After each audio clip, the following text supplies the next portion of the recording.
욥이 의로운 사람이었는데 그의 인생에 알 수 없는 고난이 닥쳤습니다.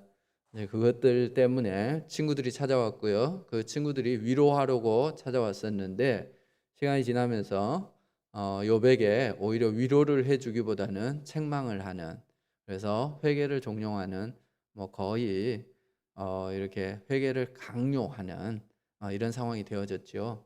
그때마다 욥은 그 친구들에게 대답했었습니다. 그래, 엘리바스, 빌닷, 소발 이 세 친구와 세 번의 이렇게 설전이 있었고요.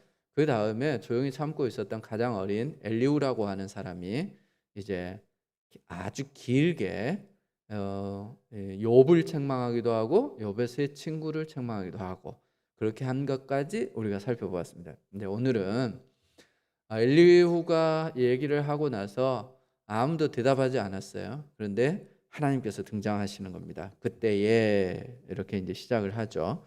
여호와께서 나타나셨는데 어디에서 나타나셨느냐? 폭풍우 가운데서 나타나셨다. 하나님이 나타나실 때 어떤 특징입니다. 하나님이 나타나실 때 구름이 하나님을 감싼다든지 아니면 폭풍우 혹은 이렇게 번개 이런 것들이 하나님이 나타나실 때 드러나는 어떤 구약의 특징들입니다. 하나님께서 폭풍우 가운데 나타나셔서 욥에게 말씀하십니다. 그래 이제 욥에게 뭐라고 말씀을 하셨냐면 무지한 말로 생각을 어둡게 하는 자가 누구냐 이렇게 말씀합니다. 잘 알지도 못하면서 어디서 입을 나불대느냐 이 말이죠. 하나님께서 욥을 아주 크게 책망하시는 그런 말씀입니다. 그리고 나서 너는 대장부처럼 허리를 묶고 내가 내게 묻는 것을 대답해라. 이건 뭐냐 하면 그럼 한번 붙어보자 이 말이죠. 대장부가 허리에 띠를 띠고 말이죠. 그런 것은 뭐 하려고 그러는 거예요? 한번 붙어보자 이거죠. 그러니까 하나님께서 너 준비됐냐? 그럼 한번 붙어보자. 그리고는 하나님께서 계속해서 질문을 쏟아놓습니다. 우리가 읽었는데 도대체 뭔 얘기를 하시려고 이런 얘기를 하셨나 싶을 정도의 얘기들을 계속해서 쏟아넣습니다. 그리고는 대답을 듣지도 않고요. 그리고 이게 정답이다라고 말씀하시지도 않습니다. 아주 수사학적으로 그냥 질문만 던져놓는 거예요. 너가 아느냐? 너가 아느냐? 이것을 누가 아느냐? 이러면서 하나님께서 계속해서 질문을 던지시는 것을 우리가 볼 수 있습니다. 이게 이제 38장, 39장에 나와 있어요. 이게 첫 번째 하나님께서 말씀하신 거고요. 그리고 이제 이 40장 1절부터 5절 이 부분에는 이제 욥에게 한번 네가 할 말이 있으면 해봐라 이제 이렇게 하고 그 이후에는 또 두 번째로 하나님께서 이렇게 말씀을 하고요.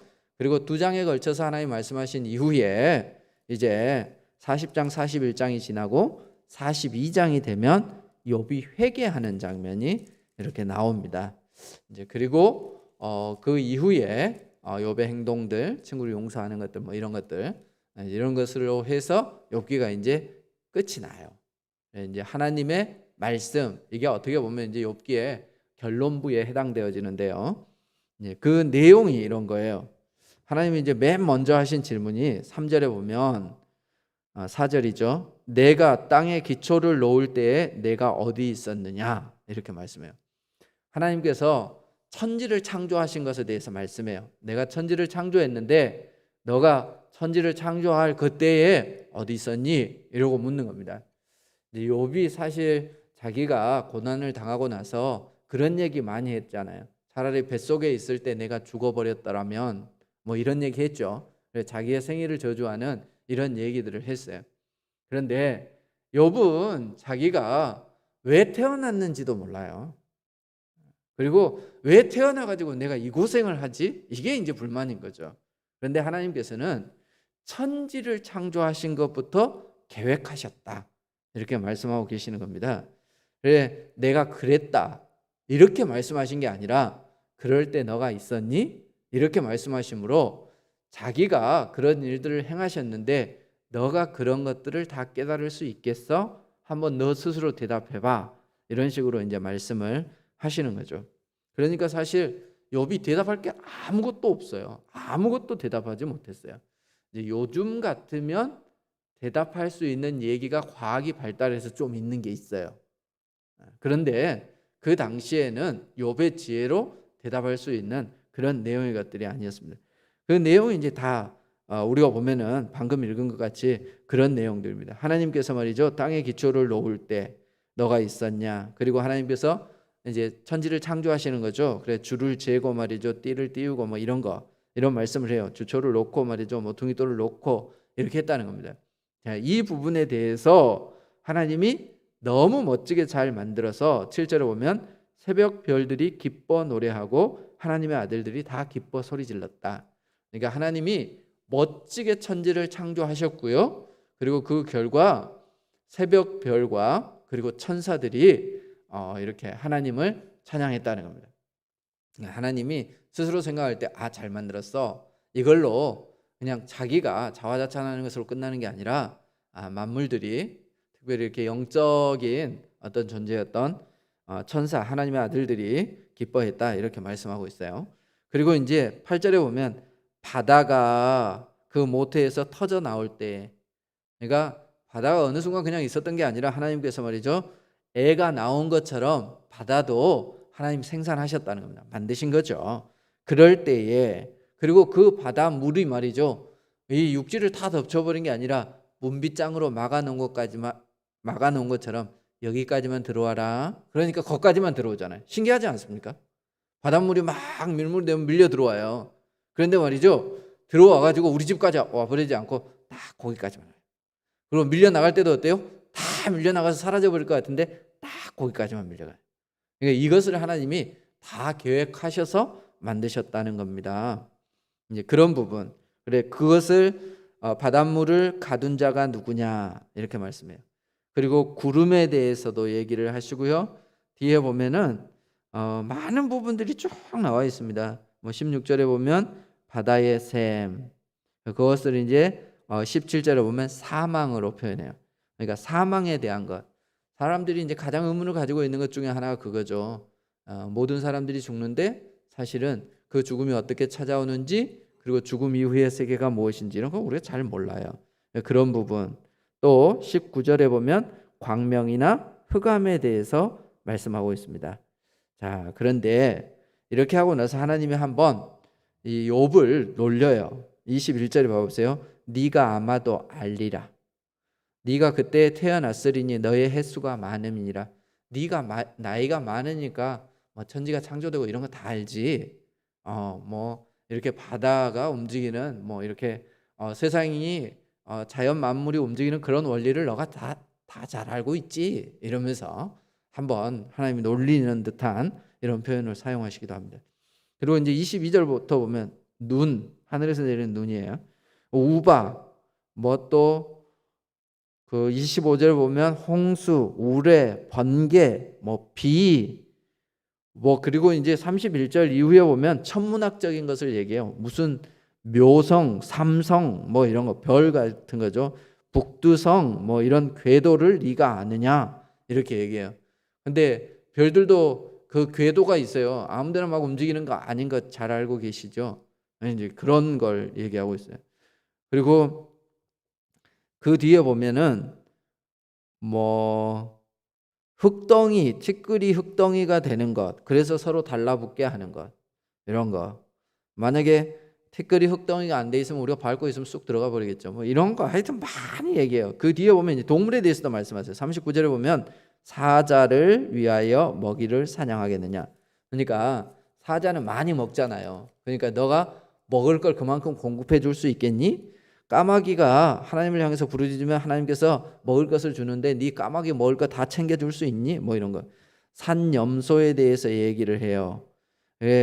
암사슴이 새끼 낳는 것, 이런 부분에 대해서, 그러니까 짐승이 새끼를 낳는 이런 얘기들을 하고요. 그리고 5절에 보면 들나귀가 자유롭게 돌아다니는 것들, 그럼에도 불구하고 처소를 예비해 주는 것. 그리고 9절에 보면 들소, 이 들소는 지 마음대로 다니잖아요. 그러니까 이제 들소의 어떤 습성이죠. 그런데 들소를 힘이 좋다고 해서 네가 이렇게 길들여 가지고 소처럼 집에서 키우는 가축처럼 네가 그것으로 밭을 갈 수 있겠느냐 이런 말이죠. 그리고 13절에 보면 타조는 참 어렸을 때 그냥 막 태어났을 때는 타조 알을 아무데나 낳아 버린답니다. 그래서 짐승의 밥이 되기도 하고 그렇대요.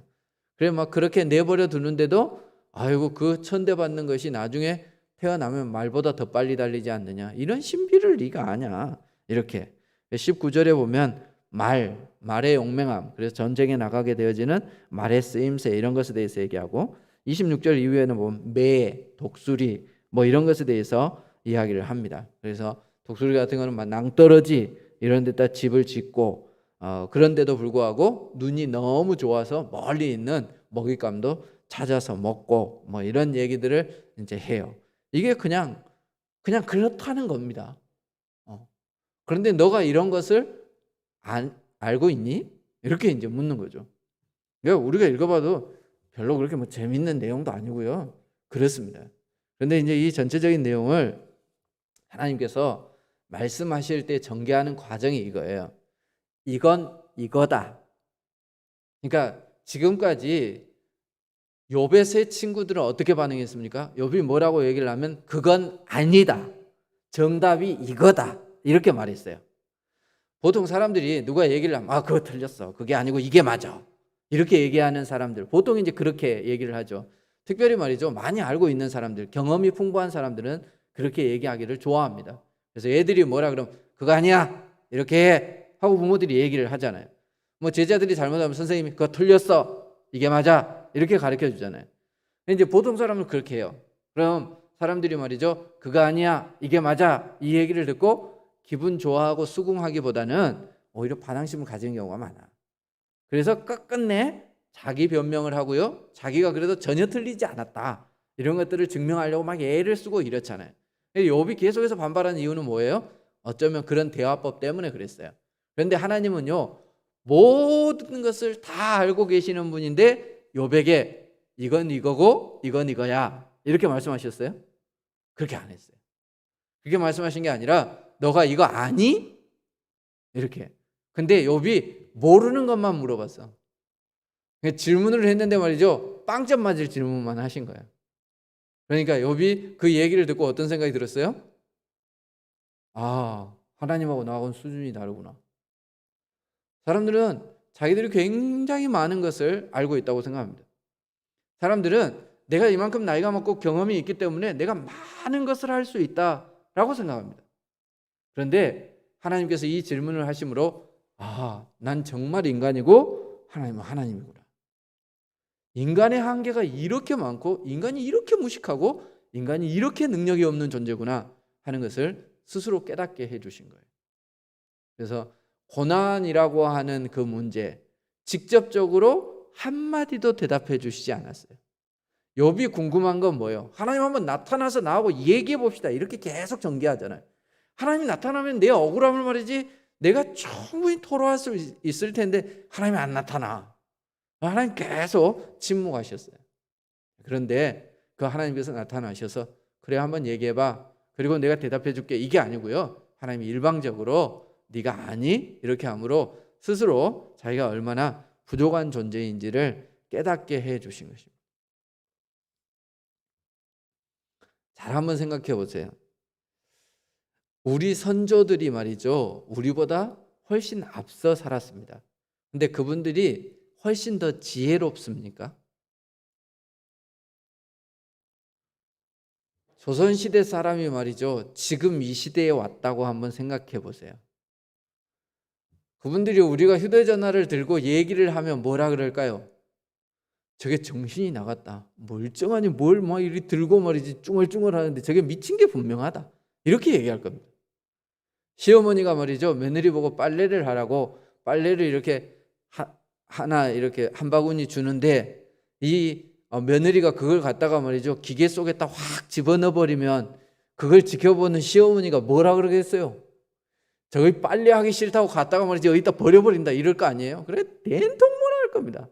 그래 어머니 기다려보세요. 1시간만 지나면 깨끗하게 돼가지고 나올 겁니다. 이렇게 얘기하면 뭐라 그러겠어요?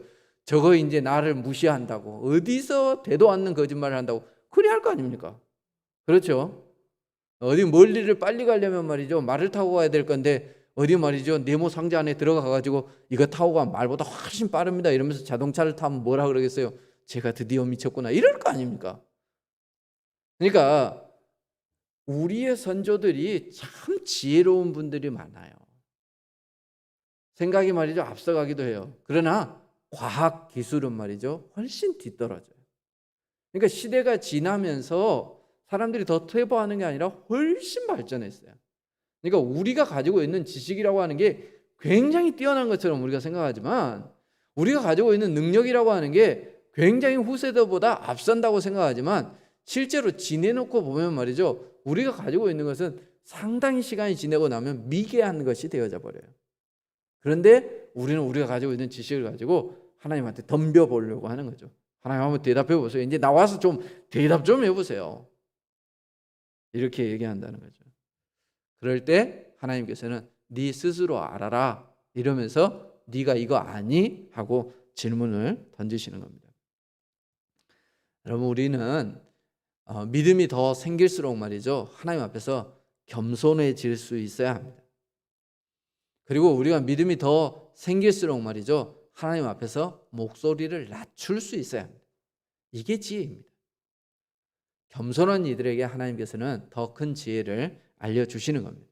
우리가 신앙생활을 하면 할수록 하나님 앞에 고개를 숙일 수 있는 그런 우리들이 되어지기를 바랍니다. 모르니까 까부는 거예요. 그리고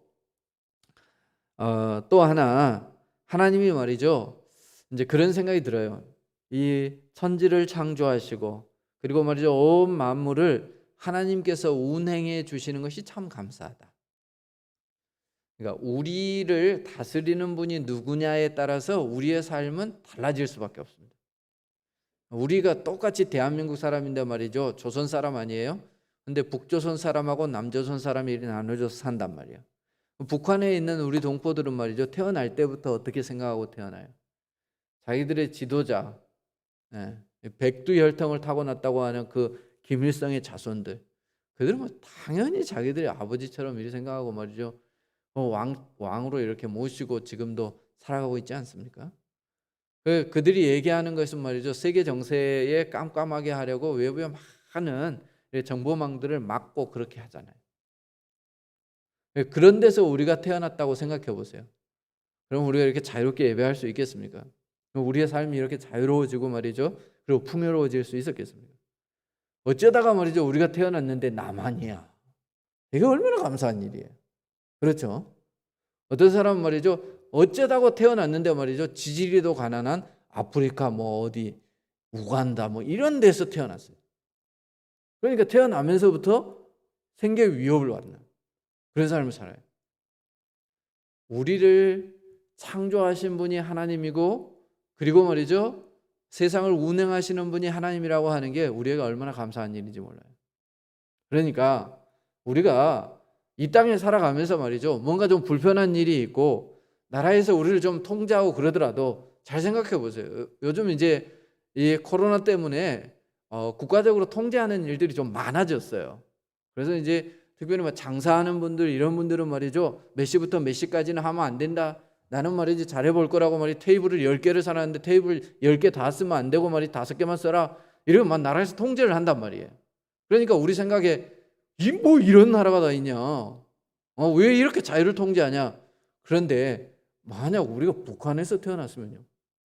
뺏어가도 아무 말도 못할 거야. 그죠? 그러니까 이 나라에서 태어난 게 얼마나 감사한 거예요. 마찬가지로 욥이 지금 고난을 당하고 있어요. 그런데 그 고난을 당하게 하신 분이 누구예요? 하나님이에요. 그러니까 하나님께서 지금 핸들을 잡고 핸들링하고 계시는 거예요. 그러니까 그게 얼마나 감사한 거예요. 소위 말하는 대마왕이 지금 이 욥을 흔든다고 생각해 보세요. 이거 얼마나 불행한 일이에요. 사탄이 그를 흔든다고 생각해 보세요. 얼마나 불행한 일이야. 그런데 하나님이 말이죠 우리를 운행하고 계시는 거예요. 그래서 내 삶에 가끔 굴곡이 있고 어려움이 있고 고난이 닥칠 수 있습니다. 그럼에도 불구하고 하나님께서 우리를 다스리는 것에 대해서 감사할 수 있는 그런 우리들이 되어지시기를 바랍니다.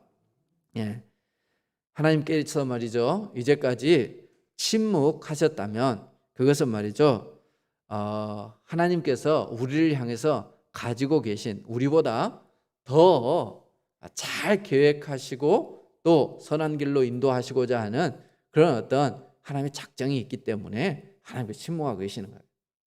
그래서 우리의 인생 가운데 혹시 어려운 일들이 있을 때 그 부분에 대해서 우리가 믿음으로 기다릴 수 있는 그런 우리들이 되어지기를 바랍니다.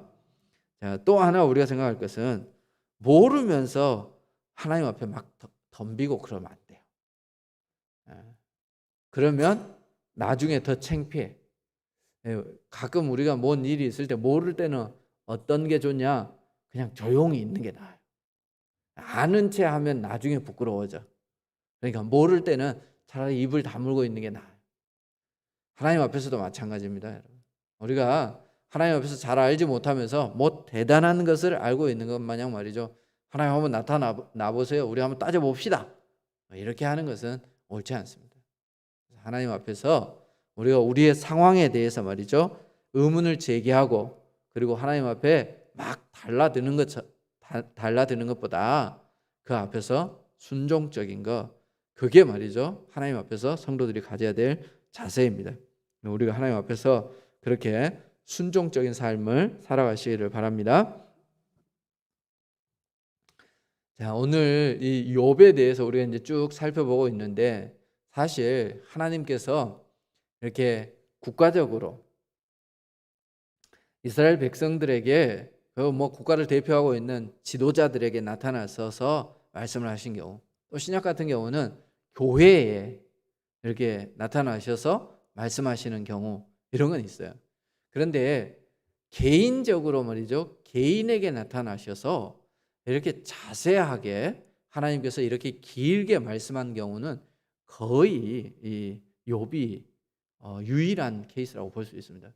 물론 바울에게 나타나셔서 예수님께서 네가 왜 나를 핍박하느냐 이렇게 이제 말씀하신 경우도 있지만, 이 욥과 같이 이렇게 길게 그리고 그 문제에 대해서 자세하게 말씀하신 경우는 굉장히 드물어요.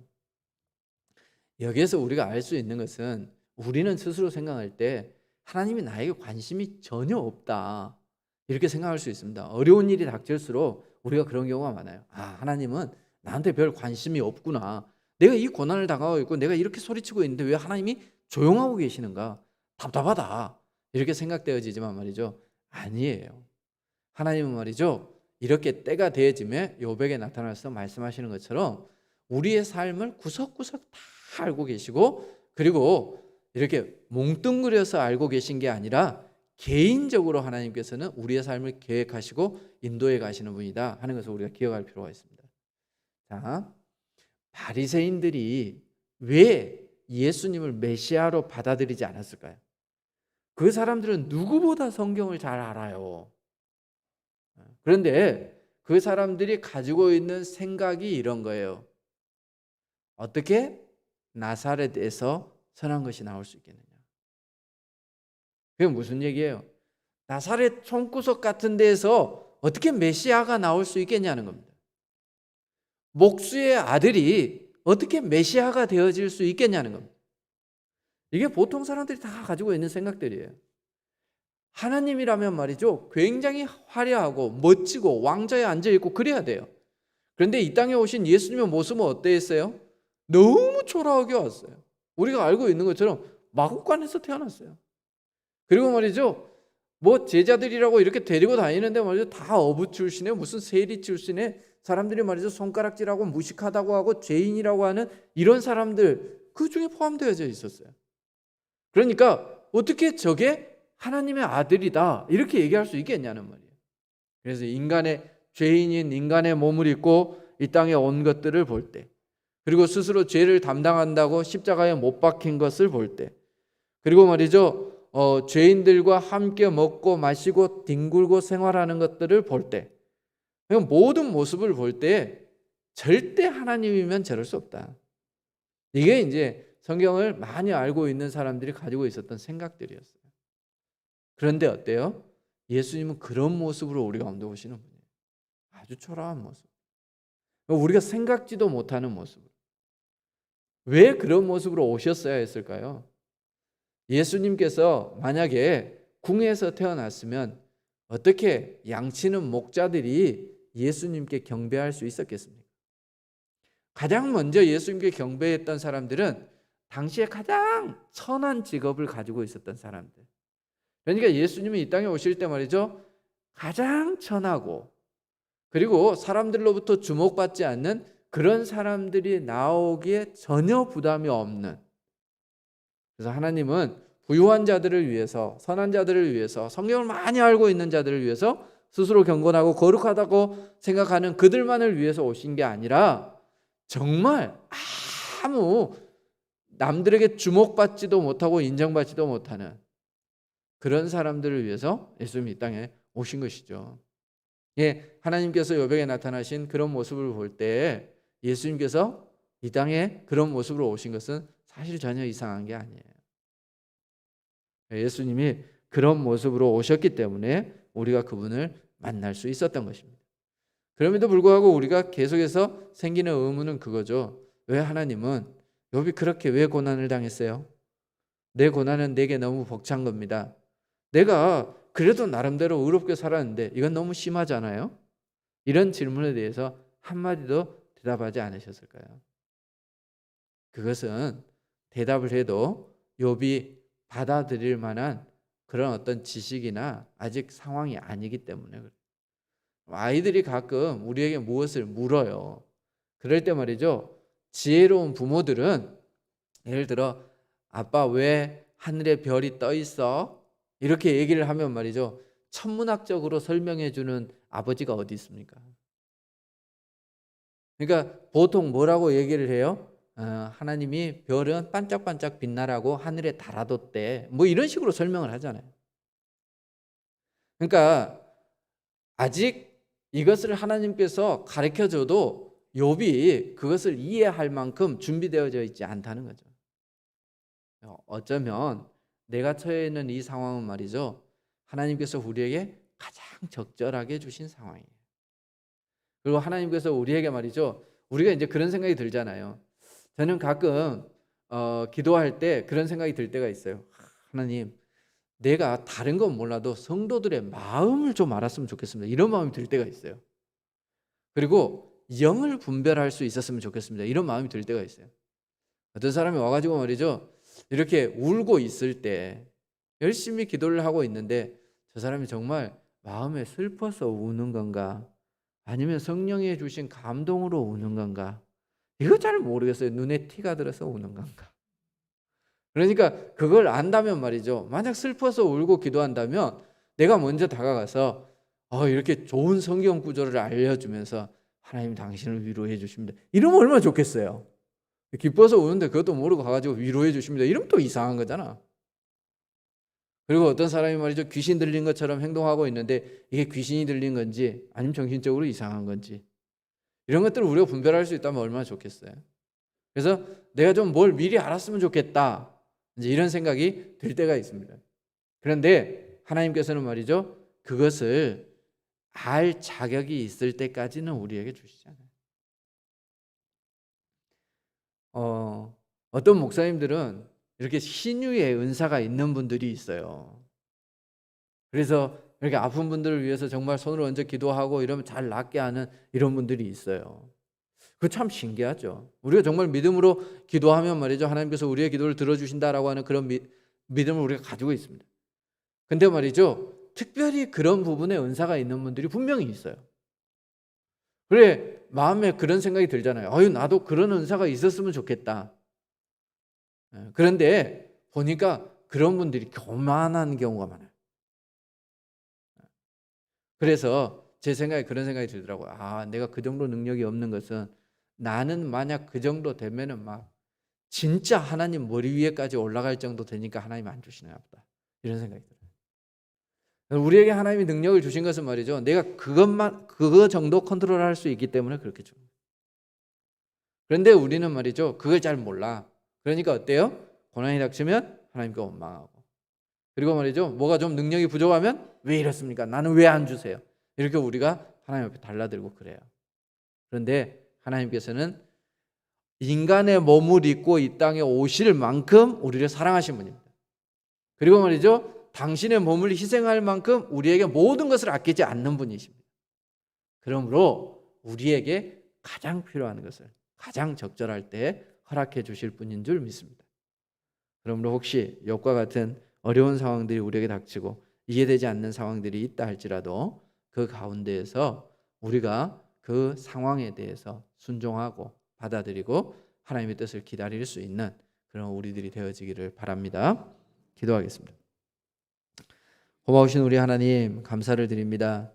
하나님께서는 우리를 사랑하여 주셔서 우리에게 생명을 주시고 그리고 우리에게 꼭 필요한 만큼의 능력을 허락하여 주시고 또 우리가 필요할 때에 우리를 단련하시기 위해서 고난을 허락해 주시는 줄도 믿습니다.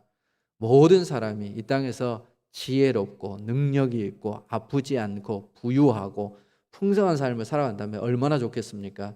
하지만 이 땅은 완전하지 않기에 우리가 이 땅에 살아갈 때에 아프기도 하고 또 이 땅에 살아갈 때 부족한 부분들이 있기도 하고 고난을 닥치기도 합니다.